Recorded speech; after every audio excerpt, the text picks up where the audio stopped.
La région de Tambacounda est une terre qui n'appartient pas entièrement aux hommes. Le soleil y tape fort dès le matin.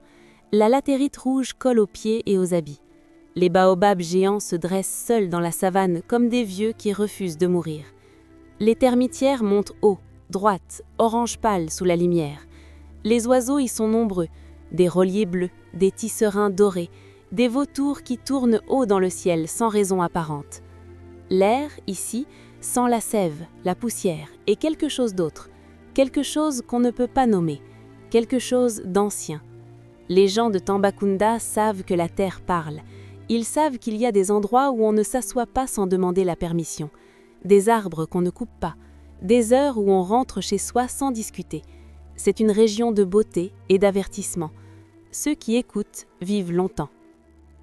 Cœur Samba est un village de 80 cases posé à la lisière de la Grande Brousse. Les cases sont rondes, en banco rouge, avec des toits de paille tressés. Les cours sont propres, balayés chaque matin. Les enfants courent partout pieds nus, leur rire résonnant contre les murs. Le marché du village se tient sous un hangar de tôle chaque mercredi. Les femmes y vendent du mil, des arachides, du bissap séché, des pagnes colorés. Les hommes discutent sous le grand fromager central. C'est là que les décisions se prennent, que les disputes se règlent, que les nouvelles circulent. Le soir, les familles mangent ensemble dans les cours. Les enfants dorment les premiers. Les vieux restent assis sous les étoiles et parlent à voix basse de choses que les jeunes n'entendent pas encore. Cœur Samba est un village ordinaire, jusqu'à cette saison-là. Samba Gaye est chef du village depuis 30 ans. Il a pris la place de son père à 32 ans et ne l'a plus jamais lâché. C'est un homme grand, osseux, avec une barbe blanche qui descend sur sa poitrine. Il parle rarement, mais quand il parle, les gens s'arrêtent de respirer pour écouter. Il a la réputation d'être juste, même quand la justice est dure. Il a condamné son propre neveu un jour pour avoir volé des arachides chez une veuve. Le neveu a travaillé 3 mois sans salaire chez la veuve. Personne n'a plus jamais volé à Cœur Samba. Samba Gaye aime son village comme un parent aime ses enfants. Il les protège, les nourrit, les gronde, les tient. La nuit, quand il ne dort pas, il sort de sa case et fait le tour du village à pied. Il inspecte, il écoute, il veille. C'est un homme qui connaît son monde. Ce qu'il ne sait pas encore, c'est que son monde est sur le point de changer. La femme de Samba Gaye s'appelle Ndeye Astou. Elle est petite, avec des nattes grises et des mains qui ont guéri la moitié du village. Elle est guérisseuse depuis l'âge de 15 ans. Elle a appris de sa mère, qui a appris de sa mère, et ainsi de suite, jusqu'à une femme dont personne ne connaît plus le vrai prénom. On l'appelle juste Mamkumba, l'ancêtre. Ndeye Astou connaît les plantes, les racines, les écorces. Elle sait soigner les fièvres, les maux de ventre, les blessures qui s'infectent. Elle sait aussi reconnaître ce que les plantes ne peuvent pas soigner, ce que seule la vérité peut défaire. Les femmes du village viennent la voir pour tout, les maladies du corps, les douleurs du cœur, les questions qu'on ne peut pas poser à son mari. Elle écoute tout, elle dit peu, mais ce qu'elle dit, on ne retient. Sa fille Kumba a hérité de ses yeux qui voient au-delà de ce que les autres regardent. Kumba a 22 ans. Elle est la fille aînée de Samba Gaye et Ndeye Astou. Elle a hérité de la stature de son père et de l'intelligence de sa mère. Ses nattes sont longues, serrées, ornées de perles bleues que sa mère a tressées elle-même. Elle marche toujours vite, comme quelqu'un qui a toujours quelque chose d'important à aller faire. Les hommes du village ont demandé sa main plusieurs fois. Elle a dit non à chacun, poliment, avec des mots doux, mais clairement. Son père ne l'a jamais forcée. Il lui a dit une fois « Quand tu diras oui, ce sera un oui que tu n'auras jamais envie de reprendre ». Elle a gardé ces mots. Elle aime la brousse. Elle y va avec sa mère pour chercher les plantes. Elle sait lire les traces dans la latérite. Elle sait quel animal est passé, à quelle heure, dans quelle direction. Elle connaît les cris des oiseaux et ce qu'ils annoncent. Kumba est une fille de la terre. Et la terre, ce matin-là, lui annonce quelque chose. Il arrive un matin de grande chaleur, à l'heure où les ombres sont encore longues. Il marche seul depuis la piste principale, son baluchon sur l'épaule, ses pas soulevant des nuages de poussière rouge. Il s'appelle Daouda. Il est grand, très grand, presque une tête de plus que les hommes du village. Ses épaules sont larges, son pas calme et assuré. Il a des yeux d'une couleur étrange, entre le miel dombré et le cuivre brûlé. Des yeux qui regardent les gens trop longtemps, pas d'une façon agressive, d'une façon qui pèse, comme s'il calculait quelque chose en silence. Il se présente devant Sambagaï avec une politesse parfaite. Il salue en poulard, en wolof, en manding. Il dit qu'il vient d'un village de la frontière guinéenne. Il cherche du travail. Il veut juste travailler et dormir sous un toit. Sambagaï l'observe longuement avant de répondre. Le chef a l'habitude des étrangers. Celui-là est différent. Il ne sait pas encore pourquoi. Sambagaï dit à Daouda, « Ici, on n'envoie pas un homme dormir dehors. C'est notre loi. Entre. » Il lui donne une case libre au fond de la concession. Il lui donne à manger, du riz au poisson, du pain, du lait caillé. Daouda mange en silence, les yeux baissés. Il remercie avec peu de mots, mais ces mots sont choisis, pesés, justes. Le lendemain matin, il est debout avant tout le monde. Il a déjà balayé la cour et réparé une folsine qui était abîmée depuis 2 semaines. Sambagaï le regarde faire depuis sa porte. Il dit à sa femme en voix basse, « Cet homme-là sait travailler. » Ndeye Astou répond sans le regarder, « Cet homme-là cache quelque chose. » Sambagaï dit, « Tout le monde cache quelque chose. » Elle dit, « Pas quelque chose d'aussi lourd. » Il hausse les épaules. Ndeye enrange ses herbes, mais elle garde l'œil ouvert. Kumba voit Daouda pour la première fois le 2e jour. Elle le croise en allant chercher de l'eau au puits. Il porte 2 sacs de mil pour une vieille femme qui n'aurait pas pu les porter seule. Il ne lui demande rien en échange. Il pose les sacs devant sa case, la salue et repart. Kumba l'observe de loin. Elle remarque plusieurs choses en même temps. Ses mains sont trop grandes pour un simple paysan. Ses cicatrices sont profondes, 3 lignes parallèles sur l'avant-bras gauche, comme des griffures. Il ne boit pas le lait qu'on lui propose. Et surtout, il regarde sans cesse le soleil, comme quelqu'un qui surveille l'heure. Pas par impatience, par nécessité. Ce soir-là, Kumba dit à sa mère, « L'étranger regarde le soleil comme si c'était son ennemi. » Ndeye Astou répond sans sourire, « Peut-être que c'est le cas. » Daouda s'intègre dans le rythme du village. Il travaille dans les champs avec les hommes. Il est fort, plus fort que ce que sa taille explique. Il soulève des charges que 2 hommes peinent à bouger. Les hommes du village commencent à l'apprécier. Ils lui donnent un surnom, Gaïn Debour, le lion royal, pour sa force. Daouda sourit quand il l'entend, mais c'est un sourire qui contient quelque chose que personne ne voit, quelque chose de douloureux. Les femmes l'observent aussi. Certaines le trouvent beau, d'autres le trouvent trop silencieux, trop seul. Une jeune femme du village lui apporte du thiéboudienne un soir. Il la remercie chaleureusement, mais il ne l'invite pas à s'asseoir. Il ne s'attache à personne, comme quelqu'un qui sait qu'il partira. Kumba observe tout cela de loin, et elle note dans un coin de sa tête que cet homme-là porte sa solitude comme un habit trop lourd. La première semaine, un incident attire l'attention de Kumba. Un enfant du village, Ibou, 7 ans, espiègle comme un singe, lance une pierre vers un oiseau et touche la case de Daouda par accident. La pierre entre par la fenêtre et casse un petit objet en bois. Daouda sort. Il voit l'enfant figé de peur. Tout le monde attend. Daouda s'accroupit pour être à hauteur d'Ibou. Il dit calmement « Tu visais l'oiseau » Ibou hoche la tête en tremblant. Daouda dit « La prochaine fois, regarde derrière la cible avant de lancer. » Il rentre dans sa case, l'enfant reste stupéfait. Kumba, qui a tout vu depuis sa porte, dit à voix basse « Un homme qui effraie pas un enfant qui lui a cassé quelque chose, c'est un homme qui se contrôle fort. » Elle ne sait pas encore à quel point cette observation est vraie. 10 jours après l'arrivée de Daouda, Kumba se retrouve seule avec lui près du puits. Elle remplit sa calebasse, lui attend son tour. Le silence entre eux est long mais pas inconfortable. C'est Kumba qui parle en premier. Elle dit « Tu viens de loin ?» Il dit « Assez loin ». Elle dit « Tu comptes rester combien de temps ?» Il répond « Le temps qu'il faut ». Elle dit « C'est une non-réponse ». Il la regarde. Il sourit, un vrai sourire, pas le sourire poli qu'il donne aux autres. Il dit « Tu es direct ». Elle dit « Je n'ai pas de temps à perdre avec les tournures ». Il dit « Ton père t'a appris ça ?» Elle dit « Ma mère. Mon père m'a appris à écouter d'abord ». Il dit « Et là, tu écoutes ou tu parles ?» Elle dit « Les deux, c'est possible ». Il rit doucement. Et Kumba entend dans ce rire quelque chose qu'elle ne s'attendait pas à entendre, de la tristesse. Le lendemain, Kumba aide les femmes à laver les habits au bord du marigot. Daouda y vient chercher de l'eau pour les champs. Il retrousse ses manches. Ses cicatrices sur ses bras sont visibles. 3 lignes parallèles, profondes, anciennes. Kumba les regarde. Elle dit « Ces marques, c'est quoi ?»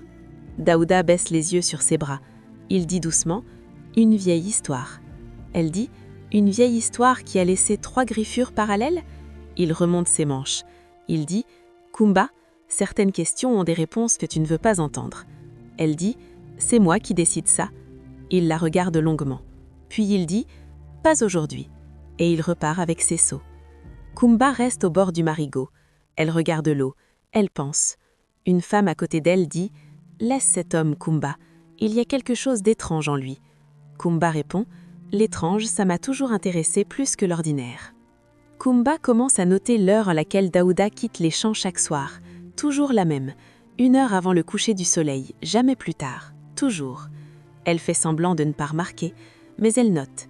Elle note aussi qu'il ferme sa case de l'intérieur dès qu'il rentre, qu'on n'entend rien venir de chez lui pendant la nuit, qu'il en ressort le matin avec parfois de la latérite rouge sur les pieds, même quand il prétend ne pas être sorti.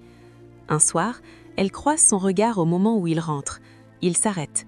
Il dit « Tu me surveilles. » Ce n'est pas une question.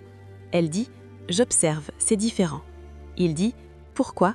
Elle dit « Parce que tu es différent. » Il dit « Différent et dangereux. » Elle dit « Ou intéressant, selon comment on regarde. » Il entre dans sa case sans répondre, mais Kumba voit sa main sur la poignée. Elle tremble légèrement. La 3e semaine, Kumba décide. Elle attend que le village s'endorme. Elle sort de sa case sans faire de bruit. Elle suit la direction qu'elle a vu Daouda prendre le soir. Elle marche vite, collée aux ombres des cases. À l'orée du village, elle s'arrête.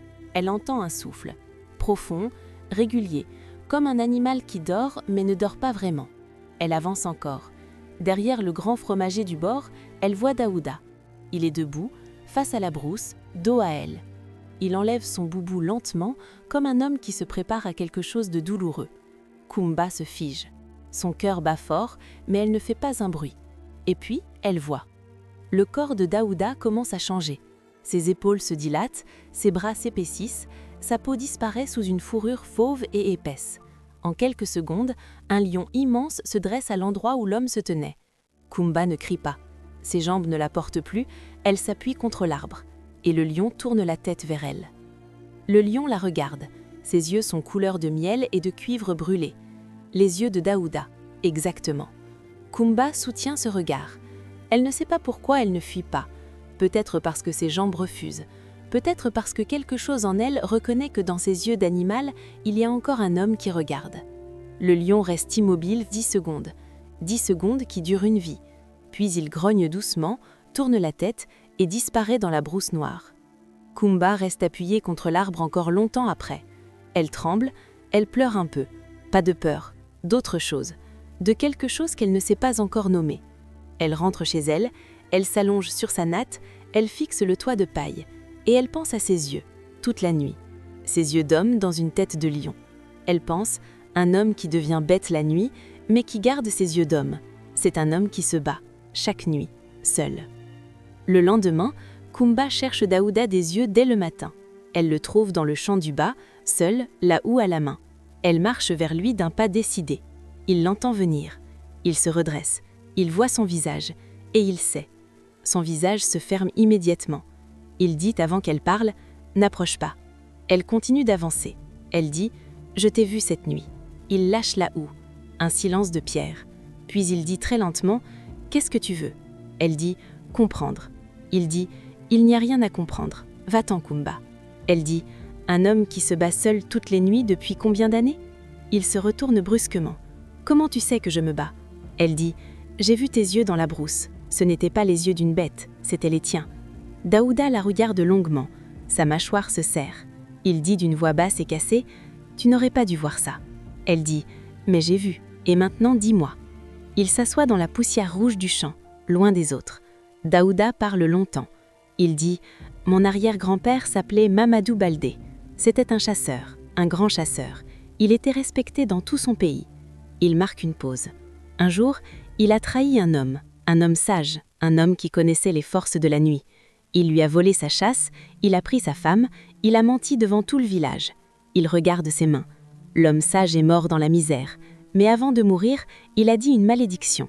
Il a dit « Tous les hommes de ta lignée porteront la bête en eux. Ils se changeront en lions au coucher du soleil, jusqu'au jour où l'un d'eux sera vu et accepté par ceux qui auraient le droit de le rejeter. » Kumba demande doucement « Et personne n'a été encore accepté ?» Daouda dit « Mon père a essayé. Un homme a pris sa machette. Il ferme les yeux. Depuis, on se cache. On vit seul. On part avant que les gens s'attachent. » Kumba l'écoute jusqu'au bout sans l'interrompre une seule fois. Quand il finit, elle reste silencieuse un moment. Puis elle demande « La nuit, tu contrôles quelque chose ?» Il dit « Je garde ma conscience. Je vois ce que je fais, mais je ne peux pas m'arrêter complètement. La bête a ses instincts. Je lutte contre eux. » Elle demande « Et la douleur, ça fait mal de changer ?» Il dit « Comme si on arrachait quelque chose de l'intérieur, chaque soir. » Elle dit « Depuis combien d'années ?» Il dit « Depuis mes 16 ans. » Elle fait le calcul en silence. Il dit « 10 ans, Kumba. 10 ans seul avec ça. » Quelque chose traverse le visage de Kumba. Pas de la pitié. Quelque chose de plus dur et de plus fort que ça. Quelque chose qui ressemble à de la colère contre une injustice ancienne. Elle dit « Et tu allais repartir sans en parler à personne ?» Il dit « C'est ce que je fais depuis 10 ans. » Elle dit « Non, pas cette fois. » Les jours suivants, Kumba et Daouda se retrouvent chaque soir à l'orée du village. 1 heure avant que la nuit tombe, pas plus. Ils parlent, de tout et de rien, de leurs enfances, de leurs peurs, de leurs rêves d'avant. Daouda dit un soir « Mon rêve, c'était d'avoir une maison, un jardin, des enfants qui courent dans la cour. » Il sourit tristement. « Mais on ne bâtit pas une maison quand on part toujours. » Kumba dit « Et si tu ne partais plus ?» Il dit « Ce n'est pas possible. » Elle dit « Pourquoi ?» Il dit « Parce que tôt ou tard, quelqu'un voit. Et quand on voit, on chasse. » Elle dit « Je t'ai vu et je ne t'ai pas chassé. » Il la regarde. Il dit « Toi, tu es différente. » Elle dit « Ou alors c'est toi qui continues à croire que tout le monde est pareil. » Il ne répond pas, mais il ne part pas non plus. Il reste assis dans la poussière rouge, à côté d'elle, jusqu'à la dernière seconde avant la nuit. 1 semaine plus tard, un soir, Daouda dit à Kumba « Je dois partir demain. » Elle dit « Pourquoi ?» Il dit « Parce que je commence à ne plus vouloir partir, et c'est dangereux. » Elle dit « Dangereux pour qui ?» Il dit « Pour toi, pour moi, pour le village. » Kumba dit doucement « Ou peut-être que c'est la première bonne chose qui t'arrive depuis 10 ans et que tu as trop peur pour la laisser exister. » Il se lève. Il dit « Kumba, je suis un homme qui devient lion la nuit. Je suis une malédiction ambulante. Tu ne peux pas… » Elle dit « Je t'aime. » Le mot est dit, net, direct, sans trembler. Daouda s'arrête. Il se retourne lentement. Il la regarde comme si elle venait de dire quelque chose d'impossible. Puis il dit, la voix qui craque, « Tu ne peux pas m'aimer. » Elle dit, « Et pourtant ?» Il dit, « Kumba. » Elle dit, « Assieds-toi, Daouda. La nuit n'est pas encore là. » Le lendemain, Kumba va voir sa mère. Elle dit, « Mama, j'ai besoin de te parler d'une malédiction. » Ndeyastou lève les yeux de ses herdes. Elle dit « Assieds-toi ». Kumba s'assoit. Elle invente une histoire. Elle dit qu'une femme du marché lui a parlé d'un homme d'un village lointain, maudit depuis des générations, qui se change en lion la nuit. Ndeyastou l'écoute sans l'interrompre. Elle fait tourner une graine sèche entre ses doigts. Quand Kumba finit, elle dit « Ce n'est pas une femme du marché ». Kumba baisse les yeux. Ndeyastou dit « Kumba, je suis ta mère, je t'ai regardé naître, je connais ton visage mieux que toi. Ce que tu portes là, c'est réel et c'est proche. » Kumba relève la tête. Elle dit « Et alors ?» Ndeyastou dit « Alors dis-moi ce que tu sais vraiment. Tout. » Kumba dit tout à sa mère. Tout. Ce qu'elle a vu, ce qu'elle a entendu, ce qu'elle ressent. Ndeyastou écoute jusqu'au bout. Elle reste silencieuse longtemps après. Puis elle dit « Une malédiction de sang comme celle-là, les plantes ne peuvent rien. Les gris-gris non plus. » Kumba demande « Alors rien ne peut la lever ?» Ndeyastou dit « J'ai dit que les plantes ne peuvent rien. J'ai pas dit que rien ne peut rien. » Elle se lève. Elle marche lentement vers la fenêtre. Elle dit « Ce genre de malédiction vit dans le secret. Elle se nourrit de l'obscurité. Elle grandit avec la peur. La seule chose qui peut la tuer, c'est la vérité, dite devant ceux qui ont le choix de rejeter ou d'accepter. » Kumba dit « Et si on rejette ?» Ndeyastou dit « Alors la malédiction reste, mais au moins l'homme est libre de la honte. La honte tue plus lentement que la malédiction, mais elle tue aussi sûrement. » Elle se retourne, elle regarde sa fille. Elle dit « Tu es amoureuse de lui. Ce n'est pas une question. » Ndeyastou s'assoit face à sa fille. Elle dit « Écoute-moi bien, j'ai soigné des gens toute ma vie. J'ai vu des maladies ordinaires et des maladies extraordinaires, et j'ai appris une chose, on ne guérit pas à la place de quelqu'un, il faut que la personne veuille y guérir. Elle pose sa main sur celle de Kumba. Cet homme doit vouloir être vu. Si c'est toi qui le forces, ça ne marchera pas. La malédiction demande un acte libre, un choix. Kumba dit « Et s'il ne partait plus ?» Sa mère dit « Alors tu l'aides à avoir moins peur, mais tu ne choisis pas à sa place. » Elle ajoute plus doucement « Et Kumba, si ton père apprend ça avant que l'homme soit prêt, il prendra ses décisions, à lui. Et ton père, quand il décide, il est difficile à arrêter. » Kumba dit « Je sais. » Ndeyastu dit « Alors sois prudente. L'amour et la brousse ont les mêmes dents. » Les semaines passent. Kumba et Daouda continuent à se retrouver chaque soir.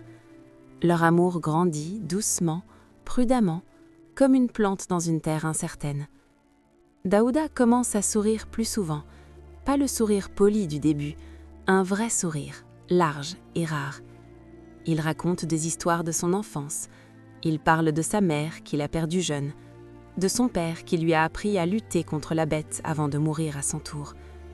Il me disait, dit Daouda, « Garde ta conscience, mon fils. Garde tes yeux d'homme, même dans la fourrure de la bête.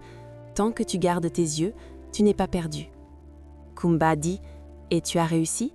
Il dit, « Presque toujours. » Elle dit, « Presque ?»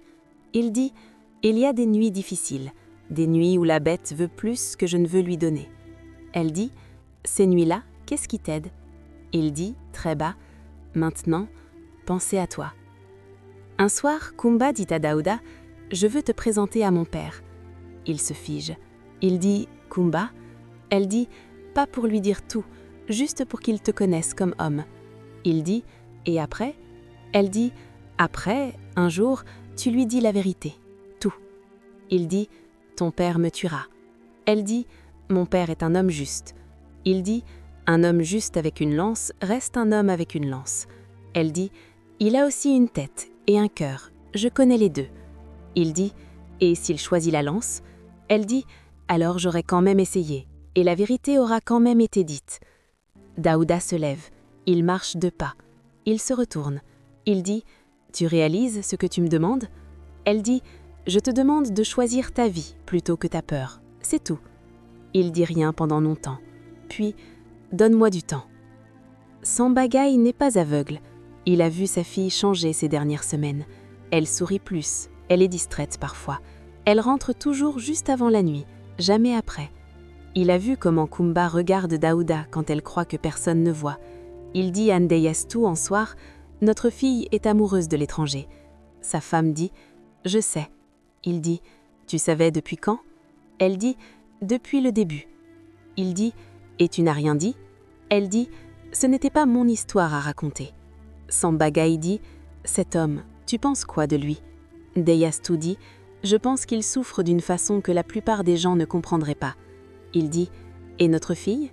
Elle dit, « Notre fille comprend, c'est pour ça qu'elle l'aime. » Sambagaï reste silencieux longtemps, puis il dit, « J'ai besoin de parler à cet homme, seul à seul. » Sambagaï convoque Daouda, pas devant le village, dans sa case, seul. Il y a du thé, 2 tasses. Il verse, il attend que le sucre fonde.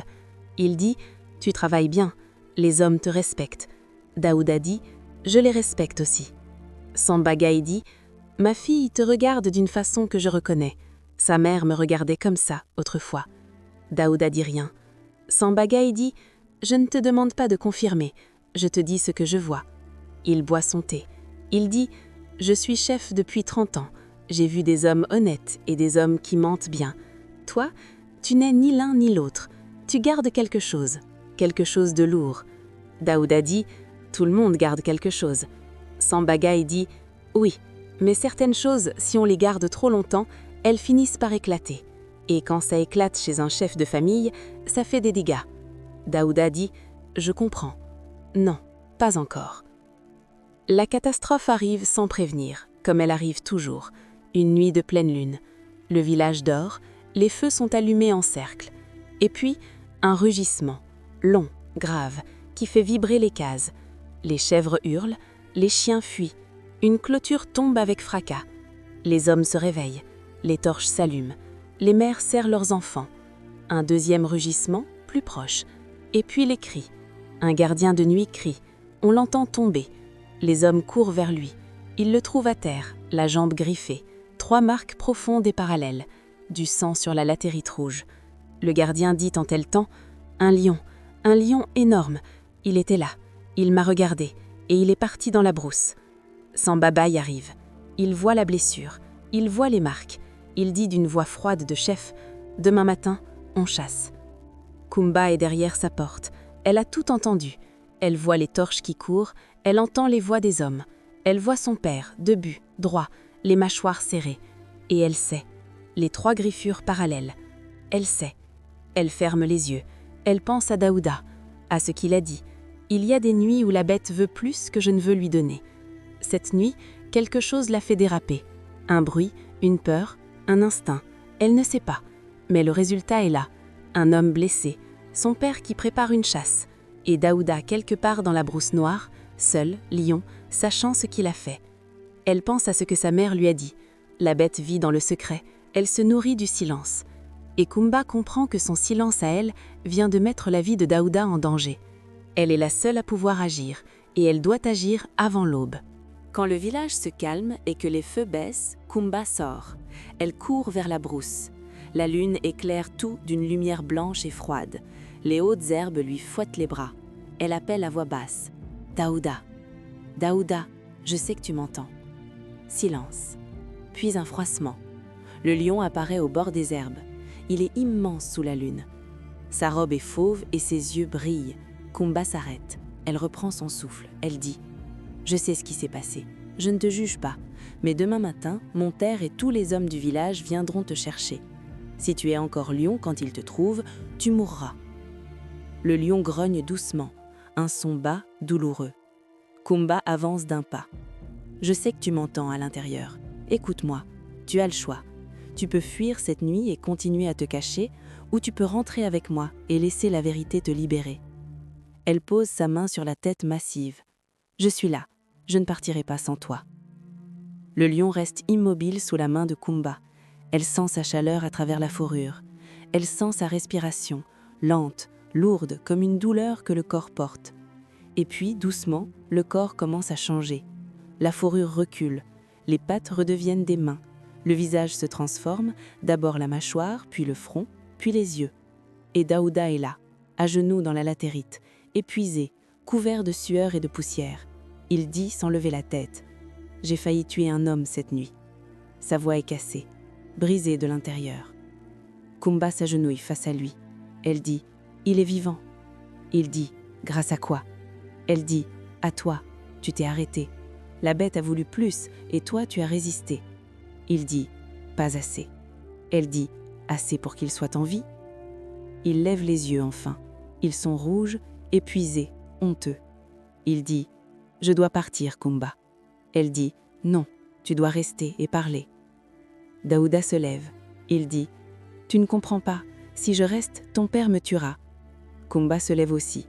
Elle dit « Mon père est un homme juste. » Il dit « Un homme juste avec un homme blessé dans son village, il sera d'abord un chef, Kumba, pas un homme juste. » Elle dit « Je le connais mieux que toi. » Il dit « Et moi, j'ai connu d'autres pères dans d'autres villages. » Elle dit « Il ne ressemble pas aux autres. » Il dit « Tous les pères ressemblent à tous les pères quand il s'agit de leur fille et d'un monstre. » Elle dit fermement « Tu n'es pas un monstre. » Il crie presque « J'ai griffé un homme cette nuit. » Elle dit, et sa voix ne tremble pas « Et tu t'es arrêté avant de le tuer, parce que tu es un homme. » Le silence entre eux est dense et chaud comme la nuit. Puis Kumba dit plus doucement « Daouda, si tu pars cette nuit, tu passeras 10 autres années seul, et encore 10 après. Est-ce que c'est ça que tu veux ?» Daouda reste debout, les poings serrés, la tête baissée. Kumba attend. Elle ne parle plus. Elle laisse le silence faire son travail. Les grillons chantent dans la nuit blanche de lune. Au loin, les feux du village brillent en cercle. Et Daouda pense. Il pense à son père mort seul dans une case. Il pense à lui-même, 16 ans, découvrant la transformation pour la première fois, seul, sans personne à qui parler. Il pense à 10 ans de route, de village, de départ avant l'attachement. Il pense à Cœur Samba, aux hommes qui l'ont appelé Gaïn des Bourgs en riant, sans savoir. Il pense à Samba Gaye et son thé et ses mots. Certaines choses, si on les garde trop longtemps, elles finissent par éclater. Et il pense à Kumba, debout dans la nuit à côté de lui, sans peur, sans fuite. Il dit finalement, très bas, « Si ton père me tue demain, tu lui en voudras ?» Elle dit, « Oui, longtemps. » Il dit, « Mais tu lui diras quand même la vérité ?» Elle dit, « Oui, pour toi et pour moi. » Il dit, « Allons-y. » À l'aube, Kumba entre dans la concession avec Daouda à ses côtés. Les hommes sont déjà rassemblés, leurs lances à la main, leurs visages fermés. Le gardien blessé est assis sur un tabouret, la jambe bandée. Quand il voit Kumba et Daouda arriver ensemble, l'un en habit de nuit, l'autre silencieux et droit, tout le monde s'arrête. Sambagaï sort de sa case. Il les regarde. Il dit d'une voix plate, « Kumba, explique. » Kumba dit, d'une voix claire et posée, « Papa, le lion qui a attaqué cette nuit, c'est Daouda. » Le silence tombe comme une pierre dans un puits. Puis les voix commencent. Les hommes serrent leurs lances. Une femme crie. Des enfants sont tirés en arrière par leur mère. Daouda ne baisse pas la tête. Il regarde le chef en face. Kumba continue. Il est maudit depuis sa naissance. Il ne choisit pas. Il lutte chaque nuit. Et cette nuit, il s'est arrêté. L'homme blessé est en vie parce que Daouda a résisté. Les voix du village montent. Un homme dit « Il faut le chasser ». Un autre dit « Il nous a menti depuis le début ». Un troisième dit « Et ta fille savait, Sambagaï. Elle savait et il n'a rien dit ». Sambagaï lève la main. Tout le monde se tait. Il dit « Personne ne parle avant moi ». Il regarde Kumba. Il dit « Tu savais depuis quand ?» Elle dit « Depuis plusieurs semaines ». Il dit « Et tu ne m'as rien dit ». Elle dit « J'avais peur que tu décides avant d'écouter ». Il dit « Tu as eu tort ». Elle dit « Peut-être, mais j'ai dit la vérité maintenant ». Sambagaï se tourne vers Daouda. Il dit « Tu as blessé un homme de ce village ». Daouda dit « Oui, et j'en porterai la honte jusqu'à ma mort. Je ne cherche pas votre pardon, je cherche juste à être vu tel que je suis, pas chassé avant d'avoir parlé. » Sambagaï dit « Alors parle ». Daouda parle devant tout le village. Il dit tout. Sa famille, la malédiction, son arrière-grand-père, les 10 ans de solitude. Il parle d'une voix qui ne tremble pas, mais qui coûte. Chaque mot lui coûte quelque chose. Les gens l'écoutent, certains avec de la peur, certains avec de la colère, certains avec quelque chose qui ressemble à de la tension. Il dit « Cette nuit, un serpent m'a surpris en changeant. La peur a déclenché quelque chose que je n'ai pas pu contrôler complètement. J'ai griffé un homme. Je me suis arrêté. Pas parce que je suis fort, parce que je pensais à ceux d'ici. Parce que pour la première fois depuis 10 ans, j'avais quelque chose que je ne voulais pas perdre. » Il marque une pause. Il dit « Je ne vous demande pas de m'aimer. Je vous demande juste de me voir tel que je suis. Un homme. Maudit, mais un homme. » Ndeye Astou s'avance. Le village lui fait de la place. On respecte la guérisseuse. Elle dit « J'ai écouté cet homme. J'ai aussi écouté ma fille depuis des semaines. Et je vais vous dire ce que je sais. » Elle parle clairement, avec les mots des gens simples. Elle explique la malédiction. Elle explique comment elle se nourrit du secret. Comment la vérité, dite devant des témoins qui peuvent choisir, est la seule chose qui peut la briser. Elle dit « Ce matin, Daouda a fait ce que ses ancêtres n'ont pas pu faire. Il s'est montré. Il a parlé devant vous. Et vous, vous avez le choix maintenant. Chasser ou accepter. » Elle se tourne vers les hommes. Si vous chassez, la malédiction continue, ailleurs, et quelqu'un d'autre sera blessé dans un autre village. Elle se retourne. Si vous acceptez, vous faites peut-être la chose la plus courageuse qu'un village ait jamais faite. Vous accueillez ce que vous ne comprenez pas. Un silence s'installe. Puis une voix s'élève depuis le tabouret. Le gardien blessé. Il s'appelle Oumar Ba. Il a 40 ans, 3 enfants, une femme qui pleure derrière lui. Il dit lentement, avec effort, « Aidez-moi à me lever. » 2 hommes l'aident. Il se met debout sur sa jambe valide. Il regarde Daouda. Il dit, « Cette nuit, tu m'as griffé. J'ai cru que j'allais mourir. » Il marque une pause. « Et puis tu t'es arrêté. J'ai vu tes yeux. Dans les yeux du lion, j'ai vu quelqu'un qui luttait. Quelqu'un qui ne voulait pas faire ce qu'il faisait. » Sa voix tremble un peu. Il dit, « Je ne comprends pas ta malédiction. Je ne suis pas un sage, mais je comprends un homme qui se bat contre lui-même. Il regarde Sambagaï. « Je ne veux pas qu'il soit chassé. C'est mon droit de le dire. C'est moi qui l'a blessé. » La concession est silencieuse comme une prière. Sambagaï regarde son village. Il regarde sa femme. Il regarde sa fille. Il regarde Daouda. Il dit « J'ai été chef ici pendant 30 ans. J'ai pris beaucoup de décisions. Certaines ont été faciles, certaines ont été dures. Celle-ci est la plus étrange que j'ai jamais eu à prendre. » Il marque une longue pause. Cet homme a caché quelque chose de dangereux, c'est vrai. Cet homme a blessé un des nôtres, c'est vrai. Mais cet homme est aussi venu devant nous ce matin sans armes, sans mensonge, avec sa honte et sa vérité. Et l'homme qui l'a blessé lui-même dit de ne pas le chasser. Il se tourne vers les hommes du village. Un village qui chasse ce qu'il ne comprend pas ne grandira jamais. Un village qui écoute avant de juger, celui-là, il dure. Il pose sa main sur l'épaule de Daouda. Il dit « Tu répareras ce que tu as cassé. Tu travailleras pour Oumarba jusqu'à ce qu'il marche à nouveau. Et tu resteras, si tu choisis de rester. » Ce soir-là, Daouda ne se transforme pas. Pour la première fois depuis 10 ans, il passe la nuit entière dans sa peau d'homme. Il n'y a pas de rugissement, pas de brousse. Juste le silence doux du village et les étoiles au-dessus de Cœur Samba. Les semaines suivantes, Daouda tient sa parole. Il aide Oumarba chaque jour. Il répare la clôture. Il porte la nourriture. Il ne demande pas de remerciements. Les hommes du village l'observent. Certains mettent du temps, mais ils voient un homme qui répare, qui reste, qui ne fuit pas. Daouda épouse Kumba avant la saison des pluies. La cérémonie est simple et belle. Sambagaï donne sa fille avec des mots qu'il a longtemps préparés. Il dit à Daouda « Tu as porté seul quelque chose que personne n'aurait dû porter seul. Ce village va t'aider à le porter maintenant. » C'est ça, la communauté. Deyef tout se mire. Oumarba frappe dans ses mains depuis son tabouret.